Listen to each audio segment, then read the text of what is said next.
Ah,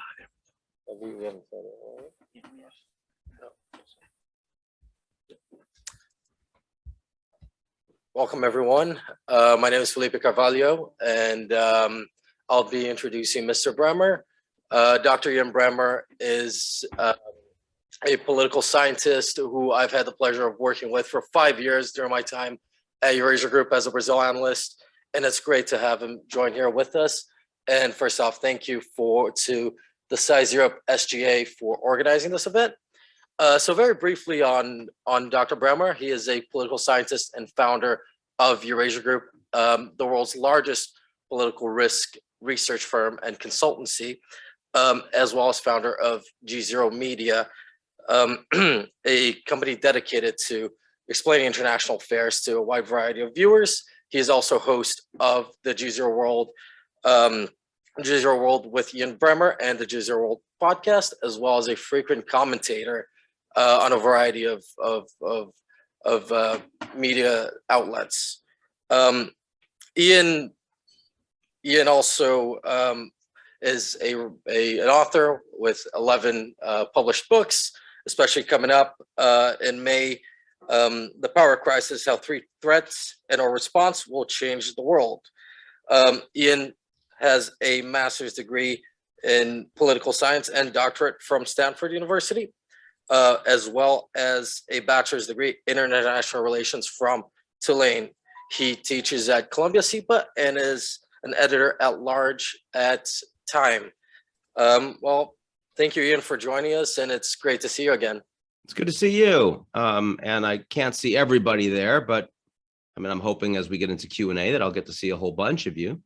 It must be reasonably late. I hope this is the last work thing that everyone is doing, so we'll try to make it fun. I hate to keep people from drinks.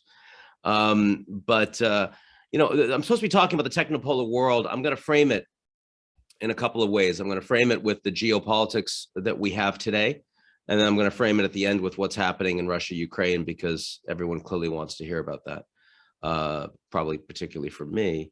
I'll start with the view that I have that we are facing a fairly severe geopolitical recession, a period of time when the international institutions that we have do not align very well with the balance of power. That's a cyclical thing. It happens all the time because when you set up institutions, they reflect the balance of power you have at the time. The balance of power changes, but the institutions are sticky. And so eventually you end up with real challenges. And that happens both internationally, it also happens domestically. And while there are lots of ways we can complain about this right now, and I define that whole thing as a G0 world, so not a G7 or a G20, but a place where there's an absence of global leadership. The two that strike me as most problematic, most definitive, and can't be fixed in the near term is, number one, the United States is the most politically dysfunctional and divided of the major advanced industrial democracies. You see this with the election process and its delegitimization. You see it with the events of January 6th, which feel like they were a decade ago, but as we all know, were quite recent. We see it with the fact that Trump was elected, was impeached twice, and may well be elected again. We see it with the fact that the U.S. is the most economically unequal of the G7 economies. The U.S. was the fastest out of the gate to secure vaccines, but is also the most unvaccinated of the G7 economies. Why? Because of the political dysfunction and accordingly the polarization around even a scientific issue like how to respond to COVID. I think that for the foreseeable future, we can all talk about what the solutions might be that would make the US more functional and less divided. But for the foreseeable future, we should expect that the US will continue to be very politically divided and dysfunctional. So you're not going to fix that. And that is the most powerful country in the world. So that's a problem geopolitically. Secondly, the relationship between the two most powerful countries in the world, by far the most important geopolitical and geoeconomic relationship in the world, the United States and China, has literally zero trust, none whatsoever. There's a lot of interdependence between those two economies, but there is zero trust. I am willing to also stipulate that for the foreseeable future, that's not going to dramatically change. I can come up with theories for how the US and China would build a better relationship. I don't think it's plausible. I don't think it's likely. I don't think it's credible the next 5 to 10 years that would happen. So what that means is that we are talking about a global order where the two most important components, the internal relations in the most powerful country in the world and the geopolitical relationship between the two most powerful countries in the world, are both deeply dysfunctional. Doesn't mean war, doesn't mean civil war, revolution in the US, doesn't mean World War III on the global stage, but it does mean you're not going to fix it. It does mean that you're not going to get thoughtful, efficient leadership, either from the US domestically or on the global stage from a G2, from a US and China. And for many, many years, people have said, well, if you can't get the US and China to work together, then how could we possibly get global solutions? So if I start the conversation that way, you would think that I would be very negative about the idea of any leadership responding to big global crises. And yet I'm not. I'm not. And I think the reason I'm not is because increasingly, given those constraints, we actually see leadership coming from other places. Climate is one obvious place that's occurring, where I posted something recently that showed that 10 years ago, we were on track to what looked to be 4 degrees global warming centigrade. Now, if we maintain stated policies, it's and stated actions, not just policies, but what everyone's doing, it's 3 degrees. And if we actually adhere to commitments, it's more like 2 degrees. How did we get to such a better place? Again, climate's a disaster. I know it. And all these people are suffering, and we have vastly less biodiversity on the planet than we used to. But compared with where we were heading 10 years ago, it looks vastly better now in a GZERO world. How is that possible? It's a global crisis, after all. How could we be responding effectively to a global crisis, given that the US is broken politically and the US-China relationship is broken politically? And the answer is, we are getting other types of leadership. The answer is, young people around the world decided this was an issue that bothered them no matter what political orientation they had, and they started pressing for it. The answer was banks, non-state actors, looked at their portfolios over 10 years and said, wow, if we invest in thermal coal, we're not going to make any money, so we need to shift. The Europeans, who don't have a lot of geopolitical heft in military matters, but in terms of their importance as a common market is quite significant, are way ahead of the Americans and Chinese and unified and putting policies in place that other countries are starting to align with. The fact that a whole bunch of companies and individual entrepreneurs have invested massively in new technologies, which means that you're now getting cheaper outcomes from non-fossil fuels, particularly coal, than you're getting from solar, for example, than you're getting from fossil fuels, like particularly coal, is also a piece of this. So I look at 2022 and I see the IPCC report that actually has 190 plus countries agreeing on what the basic problems are. And then I see the policies that are coming out, the realities that are coming from multi-stakeholder approaches. And I say, you know, I'm actually feeling more positive. I'm feeling more possibilities in a geopolitical environment where it's not just Washington and Beijing that are making the big decisions. Now, the reason I started with that preamble is because the technopolar world is where these possibilities are greatest. There's the greatest opportunity for radical transformation of governance in a way that could make a really positive difference to all human beings on the planet. And there's also incredible danger of creating dystopian outcomes. But the most important point of the technopolar world comes before that. It's the fact that suddenly, in an area that's incredibly important to society, non-state actors are dominant. And that's new for all of us. So, we went from a bipolar world in the Cold War with the US and the Soviets to this brief point where we had a unipolar world, the end of history, and the Americans are in charge with their allies. And now increasingly a GZERO non-polar world, which is where we really are now. But except that's the physical world we're talking about. And the digital world, the virtual world, is actually a world where the sovereign authority is increasingly and overwhelmingly in the hands of technology companies. They create the virtual world. They determine the rules. They decide what you see. They write the algorithms. They write the code. Even if they don't know what it does, they're in charge of it. And so the values, the principles, the interactions, the priorities, the power in these walled virtual gardens are overwhelmingly controlled by a small group of people that report to shareholders, but are not in any way accountable to citizenry or to governments for how they decide to make those gardens work. Now, I think that's a really important point because, you know, it's not like the virtual world is a hobby. I mean, if all it was internet and we're writing people fun, frivolous notes and the tech companies are in charge of that, who cares? But if the internet is increasingly where national security is determined, because, you know, I mean, the biggest successful attack against the United States and its allies in the last 5 years was the SolarWinds attack, cyber attack, which the US government wasn't even aware of until Microsoft told them.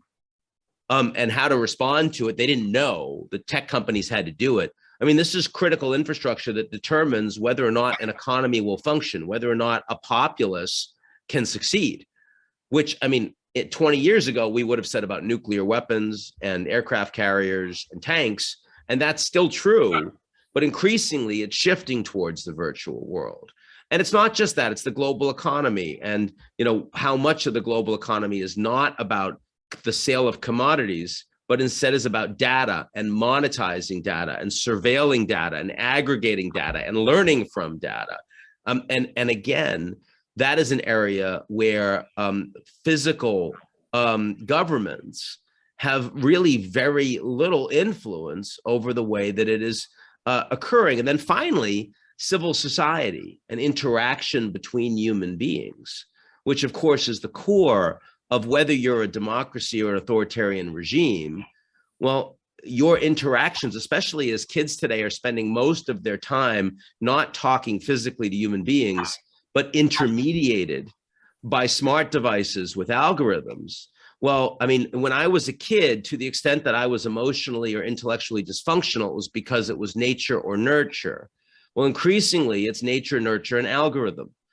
And that, of course, is also driven by technology companies and the decisions that they make. And this is even before I talk about the fact that the sitting president of the United States was deplatformed by Facebook and Twitter, the most important ways that a lot of American citizens and others actually get their news. So what I'm trying to say is that we now have a component of geopolitics where power is invested across society, where it is not about whether you're unipolar or multipolar or nonpolar, but actually the power is technopolar. It's determined by technology companies. And that's fascinating because political scientists have spent virtually none of their time thinking about what determines how technology companies will act. They think about governments and foreign ministries and treasury ministries and finance ministries. They think about political parties, but they don't think about what determines the decision-making of Elon Musk or Mark Zuckerberg. And I would argue that understanding and creating a typology for these technology companies is incredibly important. Now, I tried to do that in this piece I did in Foreign Affairs, where I basically said, okay, if I think as a political scientist, when I think about governments, I think about whether they're open or closed. If they're really closed, they're totalitarian. And if they're really open, they're representative democracy. And then if they're not quite so open, they're more like the US. If they're really not that open, they're more hybrid like Hungary or Turkey. If they're pretty closed, they're more like Russia or China. If they're super closed, they're like North Korea. So you've got this spectrum of open to closed. So what's the equivalent for technology companies? And I think the one way to, this was my first whack at creating a typology for a new type of geopolitical actor. So there will be others will come. But my idea as a political scientist who spent his life looking at governments is, well, okay, why don't we typologize these tech companies by thinking about what they consider their fundamental relationship is going to be with the state? How will the virtual world interact with the physical world? And it turns out there are three different models. There's the model of tech companies that think that states will retain their dominance and be critical even in the virtual world over time. And these are companies that want to be national champions. They're the 21st century analog of Lockheed Martin. It's kind of where Microsoft is aligning itself today. And if you saw the way Microsoft responded to the Ukraine crisis, you get a big piece of that. And so those are companies that they know their power, but they're basically saying the future is going to be US and China and Europe, and we've got to make sure we're on the right side of that. And because those governments are going to decide everything. And that implies you get a new Cold War. That implies you get a splinter net of things. And that implies that you're going to have American national champions and Chinese national champions. And keep in mind, one of the interesting things about technopolarity is all the companies that matter in the US and China. They're nowhere else, which is, of course, not true when you think about geopolitical balance of power. Secondly, you get companies that actually think that that in 10 years' time, the relationship between the physical and the virtual world is going to look like it does right now. In other words, tech companies will still dominate the virtual world. Governments will still dominate the physical world. And there's going to be this uneasy balance. And those are the globalists. Those are the companies that want to make sure that they have access to the whole world. They are effective lobbying in all the countries they're in to ensure that rules apply to them in favorable ways, but they have different foci in different countries. So it's Apple. Apple in China wants to be everywhere. Apple in the US wants to be everywhere, but they don't want to be seen as aligned with any of those governments, right? And then you have the people in tech companies that believe that actually the virtual world will be dominant. The physical world will either go away or will be completely ineffective and not well governed. And therefore, the physical world will be in charge. Elon Musk seems to believe this. Mark Zuckerberg occasionally believes this. Vitalik Buterin, in charge of Ethereum, and a lot of the crypto types believe this. That the distributed ledger and cryptocurrencies will fundamentally undermine the fiat currency that we have now among sovereigns. That will become dominant. That's where all the power will be. Those are the techno-utopians. Interesting thing is that in the United States, you have, and just like with governments, none of these are ideal types. They don't apply wholly. So, no government is fully a democracy. No government is fully authoritarian, but they trend towards one or the other, and they have their hybrids. Same thing with the technology companies. But I would say in the US, you have a large number of techno-utopians, a large number of globalists, a large number of national champions. In China, you have a large number of national champions, a large number of globalists. You have no techno-utopians because it would not be allowed by the Chinese system. It's a fundamental threat to China. But which of those win and how they interact with governments, I think, is an entire new field of international relations. I think it's literally that important. And I'm delighted it's gotten the kind of attention that it has as a consequence, because it's something that I really want people to focus on. We have a geotechnology practice at Eurasia Group, and I'm hiring into it as fast as I humanly can. And probably some of the people watching me here right now will end up working in it. That'd be great. And of course, I love SAIS, which is the most important thing to say. I've spoken on campus a bunch with Vali and others over the years. So when you guys made this invitation, the chance of my getting actually over to Bologna was unfortunately close to zero. But I really wanted to make it happen virtually. So anyway, that's more. I didn't mention Russia, Ukraine, because I saw that I'm already hitting 20 minutes. And I want to take time to have a discussion with you all. So, but you can ask me about all that, and let me turn it back to you. Excellent. Thank you. Well, next time we'll have to bring